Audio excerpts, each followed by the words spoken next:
Go ahead. Foremost to my mind, Mr. Chair, is the integrity, the impartiality, and the objectivity of the proceedings of this committee. Mr. Chair, you were interviewed on Billionario Channel by Miss Pinky Webb. Basahin ko po, sabi niya, Senator Ping, para sa inyo, sino ba ang sabihin natin worth it or dapat na ikonsidera na state witness na ipasok man lang dito sa Witness Protection Program? And you responded, at this point between Diskaya and Bryce Hernandez, Mr. Chair, question is, does the chairman has the prerogative or the right to make judgment? No.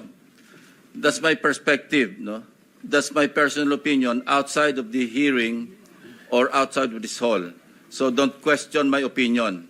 I am not questioning your opinion, Mr. Chair, but you are the Let's chairman not of this here. committee. Anyway, let's proceed with the You are not interested in the prejudicial question that I am going to raise, Mr. Chair?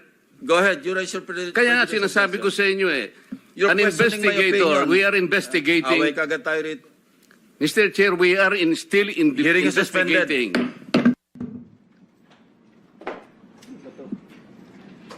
Mr. Chair, nag-iimbestiga muna tayo. The point is, an investigator cannot be judged at the same time. Do not judge. We are not judging. No, ang importante rito is the objectivity, sinasabi ko na sa iyo Are you trying to steal the show? No. I am raising prejudicial So question. you're I creating am, ang sinasabi ko, trouble to prevent the proceeding? Mr. Chair, sinabi ko na sa iyo, the interest of this committee is the impartiality, the objectivity. Sana huwag kayong magbibigay ng opinion. Why did you choose, for example, Bryce over to this guy? That's my opinion. You cannot question my opinion. Outside of this hall, you cannot question my opinion. You also express your I opinion. am questioning your opinion because you are the chairman of this committee, Mr. Chair.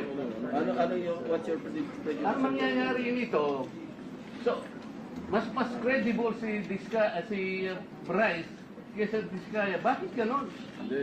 Why are we trying to prejudge this? Hindi, Mr. President, we are still in the process of investigation. If we are in the process of investigation, Why are you then so we should not protective of judge. the Discayas? Why are you so protective? I am not protecting them. Mabuti sinabi mo yan, Mr. Chair. Pwede ba nating i-record ito? Palagi nyo sinasabi, I am protective of the Discayans. When I was chairman of this committee, sinabi ko na sa inyo, the only remedy provided under the law is for them to apply if they qualify under the process of Witness Protection Program.